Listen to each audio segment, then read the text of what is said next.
Continuando, senhoras e senhores, vamos trabalhar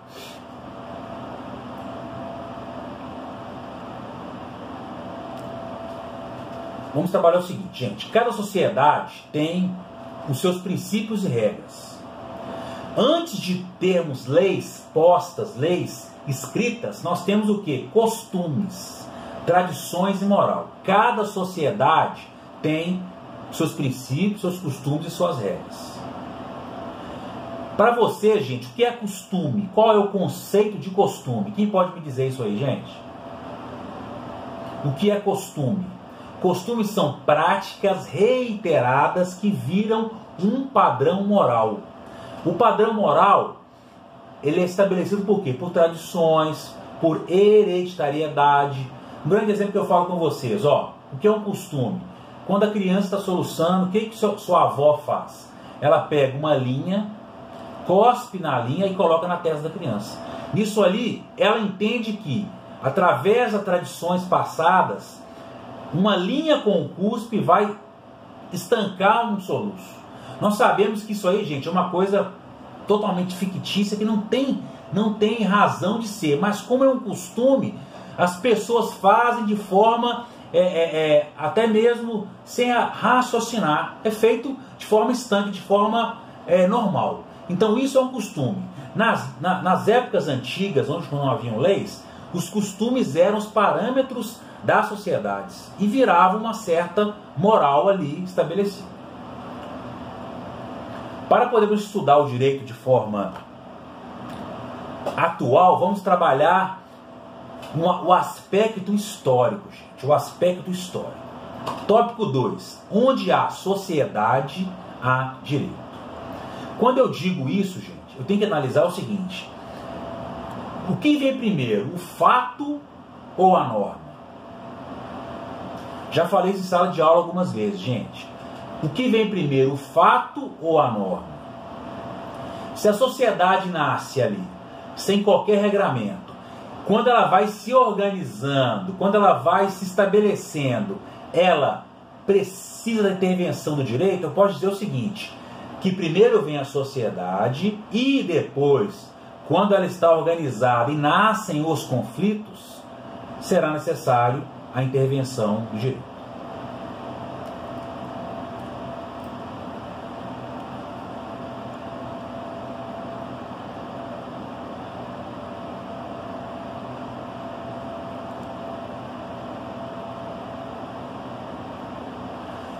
Para entendermos, para começarmos a entender o que realmente o direito, onde o direito ele apareceu e ele foi importante na sociedade, vamos estudar a parte histórica, gente.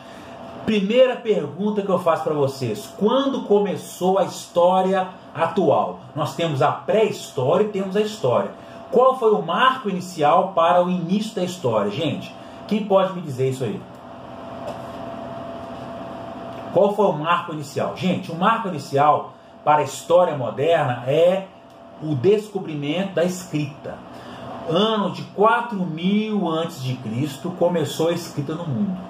Nesse sentido ali, eu tenho o quê? Eu tenho uma divisão pré-história e uma divisão história. Para entendermos a manifestação do direito na sociedade, na história, vamos estudar primeiro a pré-história. Gente, a pré-história são o quê? Homem de Neandertal, Homo sapiens sapiens, aquela turma toda. Começou que no ano de 4 milhões antes de Cristo. Mas para nós vai ser importante no ano 10.000 antes de Cristo, quando os neolíticos estavam povoando a Terra. Gente, nesse sentido nós tínhamos o quê? Nós tínhamos um comunismo primitivo, onde todos ali viviam em prol de si mesmo. Eu tinha o quê? Eu tinha algumas aldeias organizadas, homens plantando e trocando ali. Se um plantava arroz, o outro feijão, trocava, caçavam junto. No verão eles caçavam, no inverno eles se recolhiam. Então, quer dizer, viviam como se fossem ursos, digamos assim.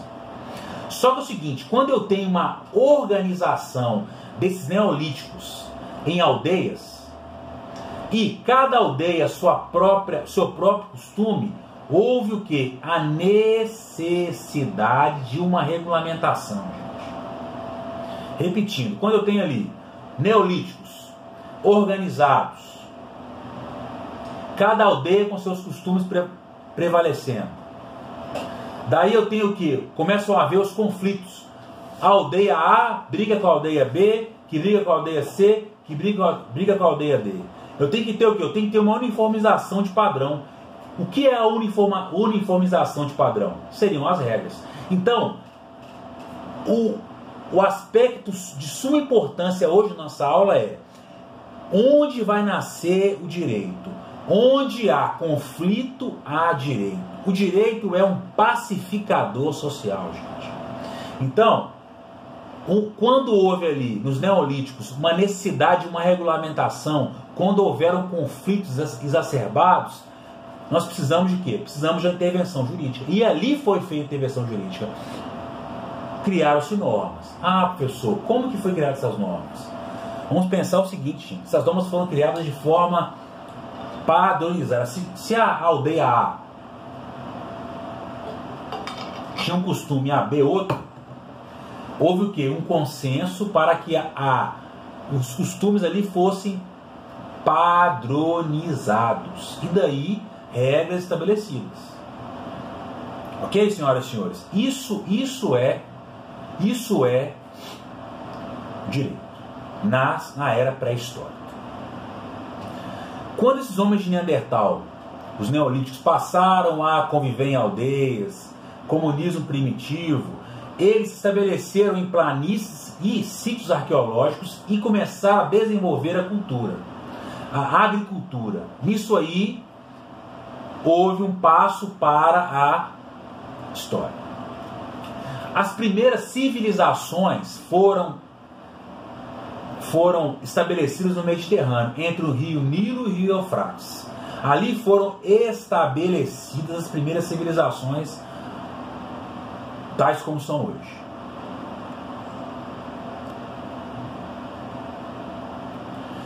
Pergunto a vocês, então, nós estabelecemos o nosso marco inicial da história moderna, onde?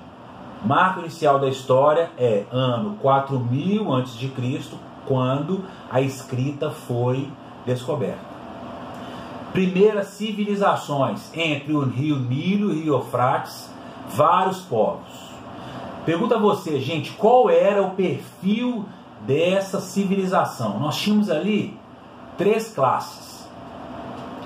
Os reis, os trabalhadores subalternos e os militares, que supervisionavam o trabalho desses grupos.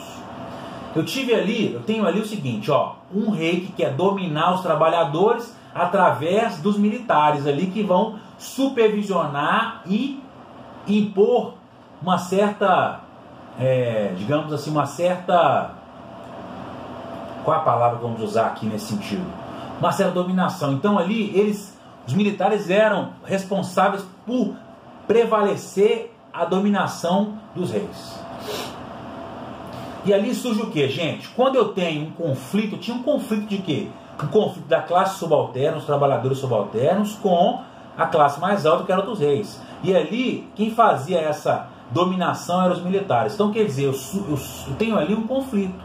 Mais uma vez, quando há conflito, quando há a necessidade de uma intervenção, surge o direito para ser o quê? Um pacificador social. Qual era, então, nesse prisma aqui, qual foi o papel do Estado e o papel do direito? Gente, vamos pensar. Quais foram?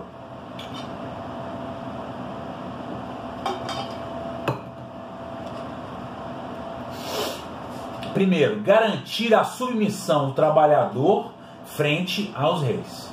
Então, o direito, foram criadas normas ali para o quê? Para que o trabalhador aceitasse a sua condição de trabalhador subalterno e não se revoltasse contra os reis. Segundo, difundir uma teoria da aceitação. Ó, você que nasceu trabalhador, você que nasceu escravo, você vai morrer escravo. Por quê? Nessa sociedade não existe ascensão social. Existe quem nasce rico e quem nasce pobre. E ainda manter os privilégios da classe alta. Então, nesse sentido aqui, nas primeiras civilizações, foram criados normas para garantir a aceitação do trabalhador, que era subalterno, para garantir que não haveria ascensão social e manter privilégios da classe alta. Então, esse foi o papel do direito nessas civilizações. Além disso,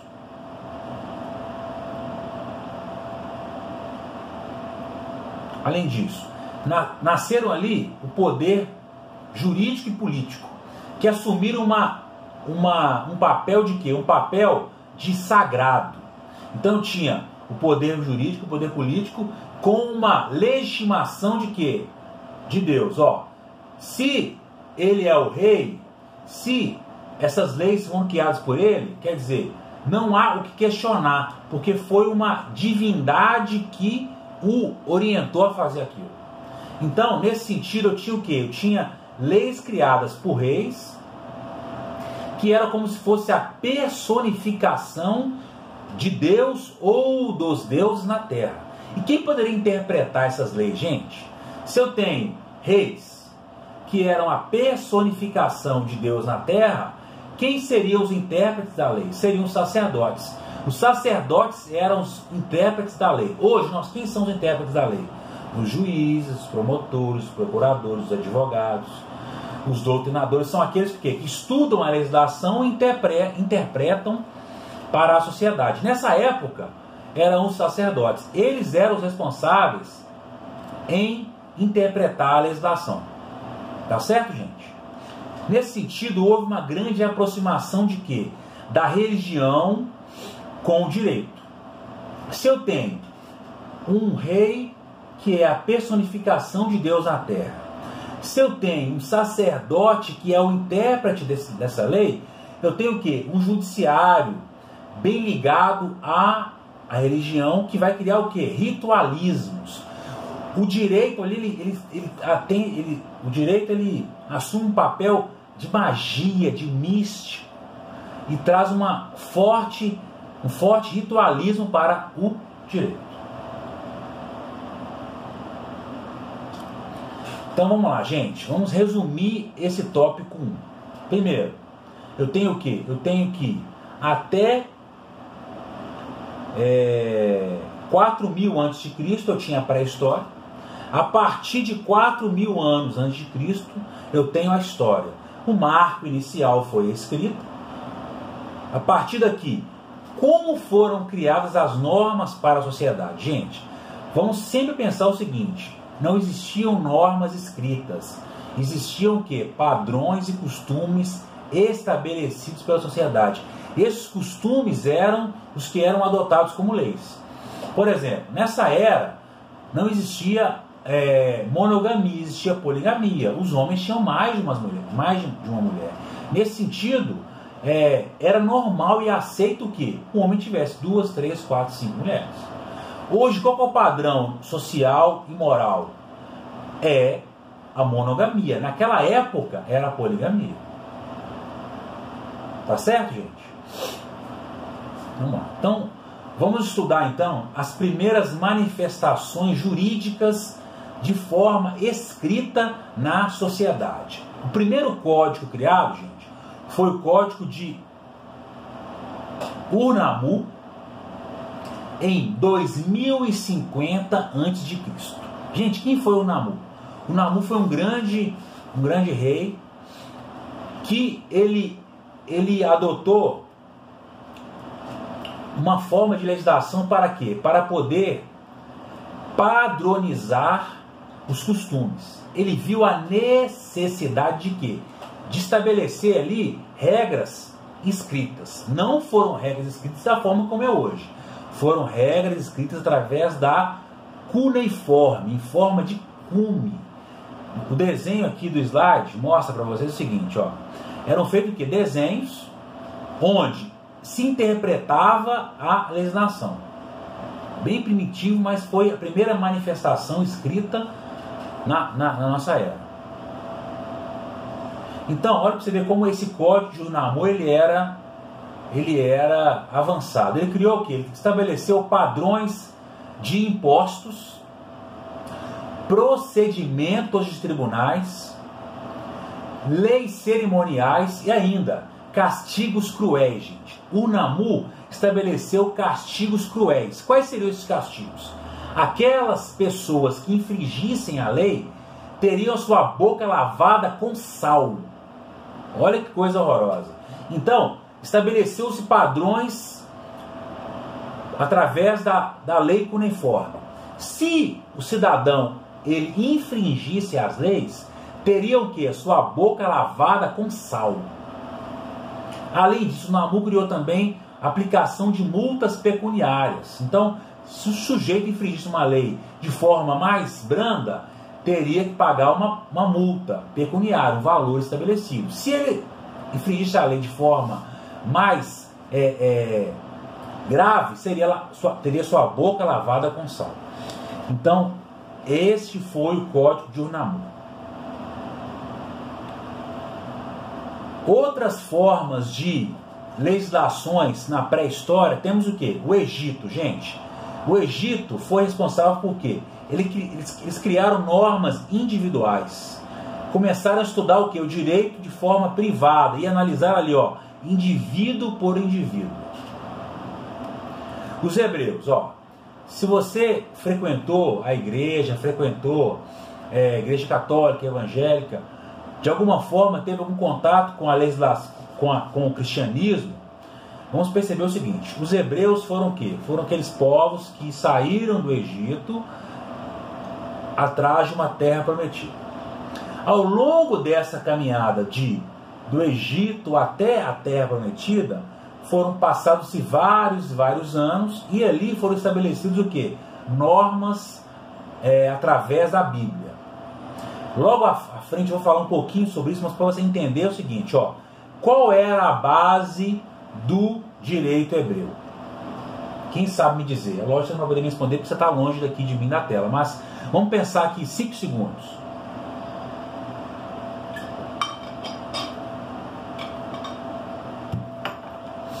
E aí, gente? Por óbvio que o padrão do direito dos hebreus era a Bíblia. Nesse caso aqui, foi o Pentateuco, que foi o livro escrito por Moisés. Deus levou Moisés até um monte, e ali ele revelou a Moisés 5 primeiros livros na Bíblia e os 10 mandamentos. Ok, gente? Continuando, então, falando um pouquinho sobre o Egito. Primeira coisa, gente, o que nós temos no Egito? No Egito nós temos o quê? Nós temos o faraó. O faraó, ele era o governador, ele era o líder espiritual e o líder político do Egito. Então ele mantinha ali 2 funções preponderantes. Ele era o governador, o político líder e também era o quê? O Deus vivo. Então, vamos dizer o seguinte: primeira observação sobre o direito dos egípcios. Era uma sociedade politeísta. Existiam vários deuses. Primeira observação é essa. Segunda observação: Faraó era tão avançado, o que ele fez? Ele dividiu a sociedade, ele dividiu ali o estado em várias cidades, chamada nomos. Para o quê? Para que houvesse uma forma de gestão mais avançada. Olha que coisa mais interessante, gente. Repetindo. Por exemplo, na Grécia foram criadas as chamadas polis, que eram cidades onde havia um governo próprio. Para quê? Para que houvesse uma forma de governo mais tranquila. Da mesma forma, há vários anos atrás, antes da Grécia, Faraó também teve essa visão. Então ele criou o quê? Províncias chamadas nomos, para que houvesse uma forma de organização política e de administração mais fácil. Tá? Qual foi o legado do Egito para a sociedade de hoje? Obras arquitetônicas, técnicas agrícolas avançadíssimas e astronomia.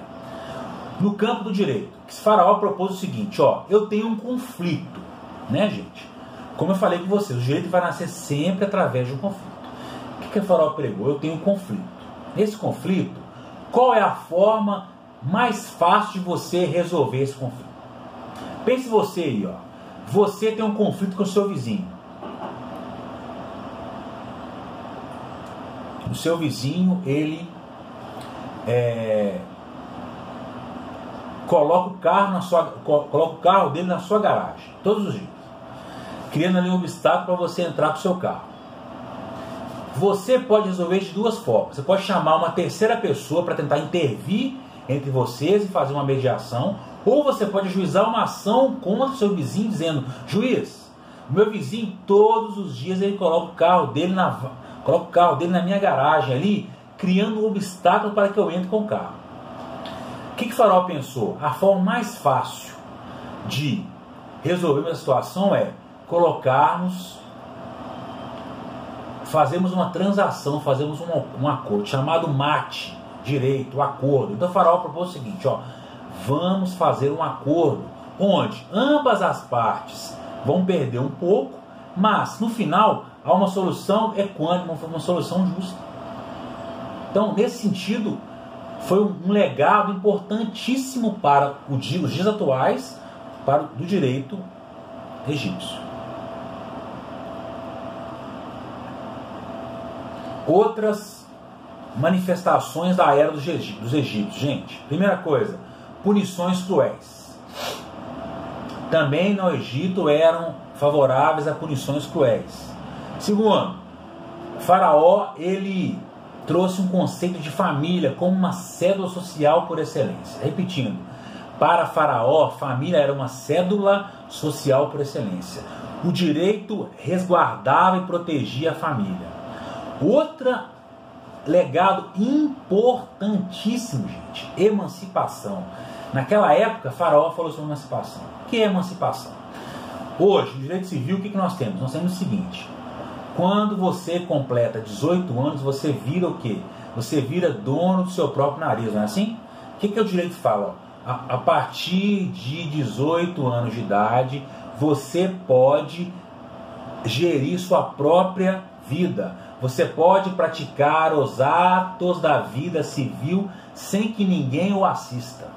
Por exemplo, você tem 16 anos de idade. Você quer comprar um lote. Se você não for emancipado, você vai ter que comprar um lote com a assistência dos seus pais. Agora, quando você se emancipa, não. Então, o que é emancipação? É quando um adolescente de 16 anos de idade, ele torna-se emancipado, ele pode praticar todos os atos da vida civil. Como ele vai conseguir isso, gente? Primeiro, pelo casamento.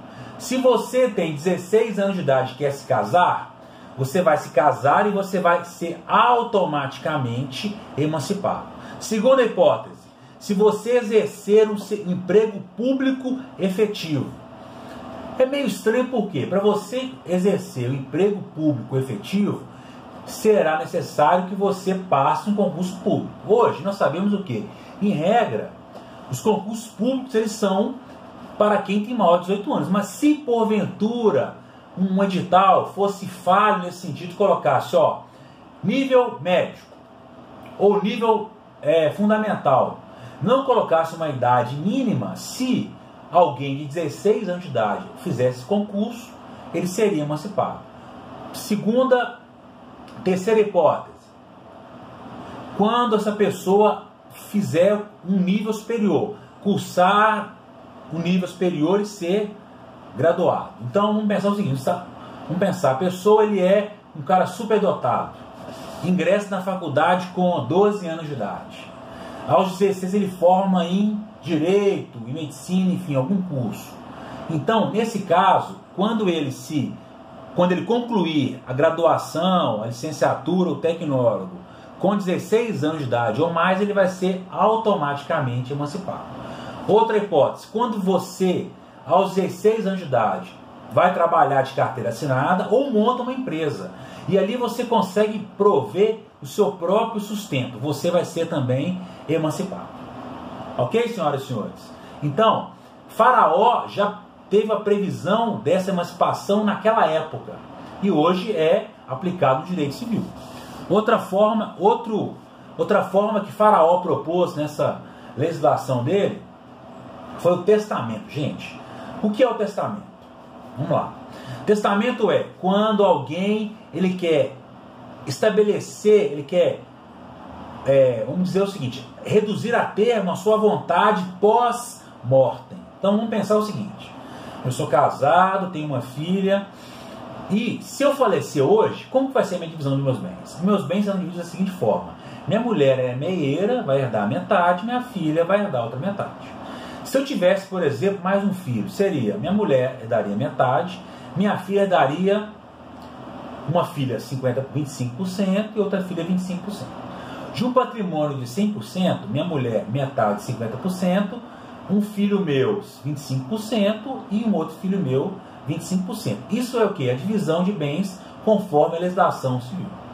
Se eu quiser fazer um testamento, eu não posso dispor de 100% dos meus bens. Eu posso dispor só de uma parte, chamada reserva. Legal. Reserva hereditária. Então é o seguinte, ó, eu quero dispor de uma parte dos meus bens para o meu sobrinho, por exemplo. Então, o que eu posso fazer? A lei fala o seguinte, ó, você pode pegar 50% dos seus bens e dispor como lhe aprouver. Então, o que eu faria? Metade dos meus bens para minha mulher e para os meus herdeiros, a outra metade, 50%, para quem eu quisesse. Seria metade para o meu sobrinho. Isso é você testar e você garantir uma reserva hereditária. 50% são dos meus herdeiros e meios. A outra metade eu posso dispor de forma que me aprouver. Ok, gente? Tranquilo até aqui? Vamos fazer uma pausinha aqui no WhatsApp. Alguma dúvida? Todo mundo está acompanhando direitinho aqui? Todo mundo certo? E aí, gente? Me manda mensagem, por favor.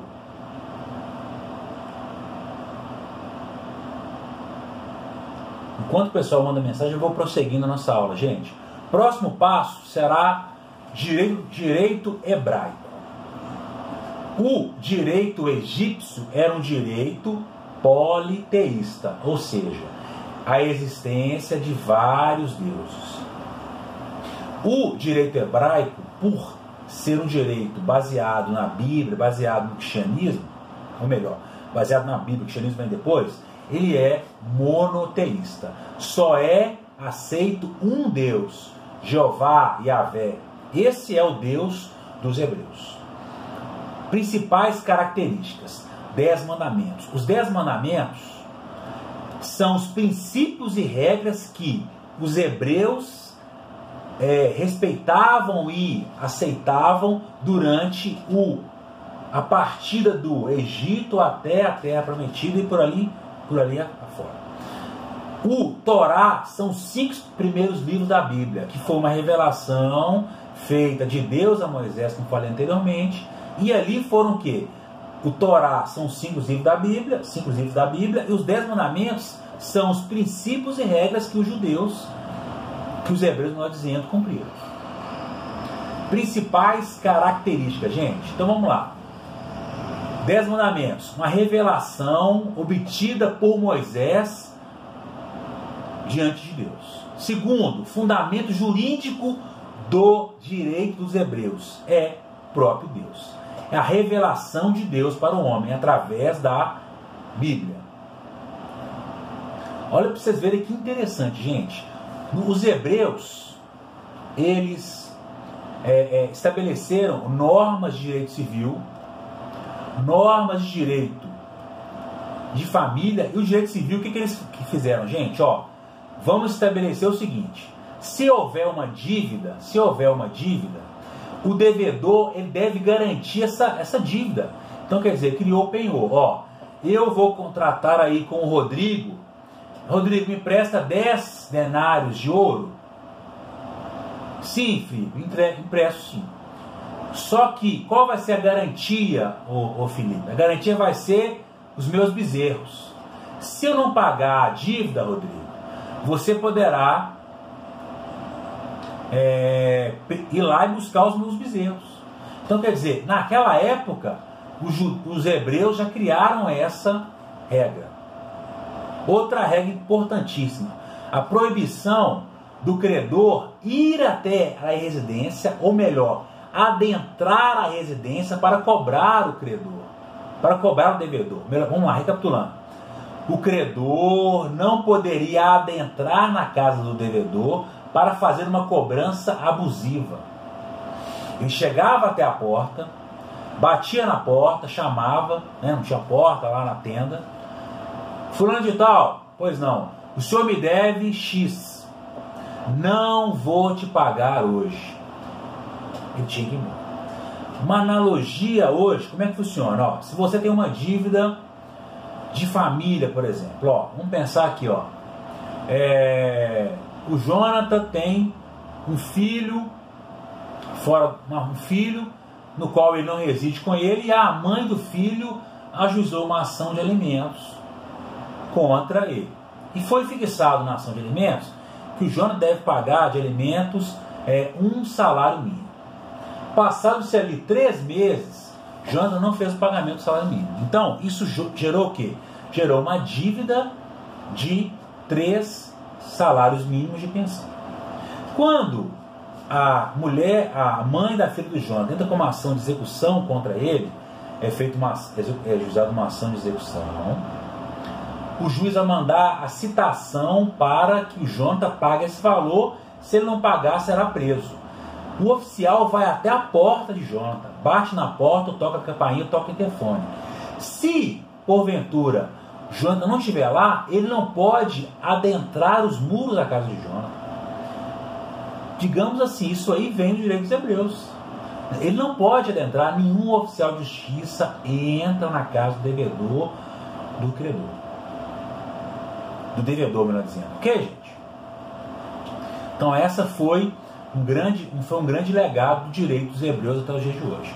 Outra questão de família naquela época, as filhas poderiam ser vendidas como escravas. Havia uma previsão legal sobre isso. E além disso, se o pai não pagasse a dívida, as filhas eram dadas como pagamento ao credor. Olha que coisa absurda, hein, gente? Coisa absurda isso, mas naquela época era previsto. Outra questão, sucessão.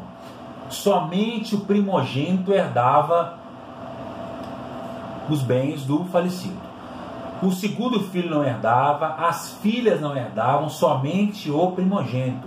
Quem já leu a Bíblia alguma vez percebe que o Velho Testamento ele faz muita menção sobre primogênito. As bênçãos iriam para o primogênito. O primogênito que era aquele que seria o rei, no caso, por exemplo, de Davi, né, com seu filho ali, ele que seria o rei, se eu não me engano, Saul. Então, gente, isso era o direito dos hebreus. Um outro legado importante foi o quê? A pena de morte. Então, naquela época, havia previsão de pena de morte na legislação dos hebreus. Em quais hipóteses? Crimes graves, né, gente? Não seria razoável você condenar alguém à pena de morte se não fosse um crime grave. Então, quais eram os crimes graves naquela época? Idolatria. Se alguém idolatrasse, se alguém servisse a um outro Deus que não fosse Jeová, Yahvé, era condenado à pena de morte. Se alguém blasfemasse, se alguém falasse mal de Deus, do Deus dos hebreus, também era condenado à pena de morte. Se alguém praticasse roubo ou furto, também era penado com pena de morte. Imagina se fosse o dia de hoje, gente. Se alguém praticasse roubo ou furto, seria condenado à morte. Outras condutas que eram também apenadas com pena de morte: adultério e sedução. Se alguém fosse adúltero naquela época, se alguém, ou homem ou mulher, pulasse a cerca, como diz outro, também seria apenado com pena de morte. Outra situação: falso testemunho, calúnia, falar mal do outro, imputar a um outro uma prática de um crime, de uma conduta desonrosa que fosse mentira, também seria apenado com pena de morte. Olha para vocês verem como era rígida a legislação dos hebreus. Ok, senhores? Continuando aqui nosso estudo. Próximo código relevantíssimo, gente. Código de Hammurabi. Código de Hammurabi. Código de Hammurabi foi feito pelo imperador Hammurabi no ano 1772 a.C. Região Mesopotâmia. Gente, Egito era politeísta, os hebreus eram monoteístas e a sociedade ali da Mesopotâmia, onde o rei Hammurabi, o imperador Hammurabi era o líder, era politeísta. Como surgiu o Código de Hammurabi? O que Hammurabi fez? Ele agrupou 282 leis da antiga Babilônia e criou um código. Aqui eu faço uma pausa para explicar para os senhores e para as senhoras o que é um código, gente. Então vamos lá. Quando eu tenho uma única lei que trata de um tema uniforme, por exemplo, o Código Penal. O Código Penal trata de quê? Trata de crimes, trata de penas e trata de com formas de punições, digamos assim. O Código Civil trata o quê? Da relação privado com privado. O Código Tributário Nacional trata de quê? De tributação do Estado para com os particulares. Nesse caso aqui eu não tenho um código, eu tenho um compêndio, que são o quê? Reuniões de várias leis num único instituto. Por exemplo, a CLT ela é a consolidação das leis do trabalho. Não é um código, ela tem várias leis ali agrupadas. Então, quando eu falo de código, eu tenho um tema, uma única lei que trata daquele tema. Quando eu tenho várias leis que tratam do mesmo tema, eu tenho um compêndio, eu tenho uma consolidação. Nesse caso aqui, o termo código é usado para quê? Para que você tenha uma compreensão mais fácil, mas tecnicamente dizendo, não era um código. Tá? Primeira vez que o termo código foi utilizado foi por Napoleão Bonaparte no ano de 1804, no Código Napoleônico. Ok, senhoras e senhores?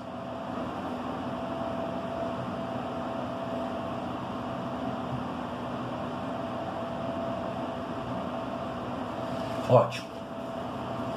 Então, continuando aqui no nosso Código de Hammurabi. Principais características. O que Hammurabi tratou? Tratou de direito de família, direito civil, direito trabalhista também. Olha para você ver, naquela época, nosso amigo, nosso grande imperador Hammurabi também tratou do direito do trabalho. Na relação o quê? Empregador e empregado. Naquela época era imperador e empregado, trabalhador, escravo. Agora, uma grande contribuição interessantíssima de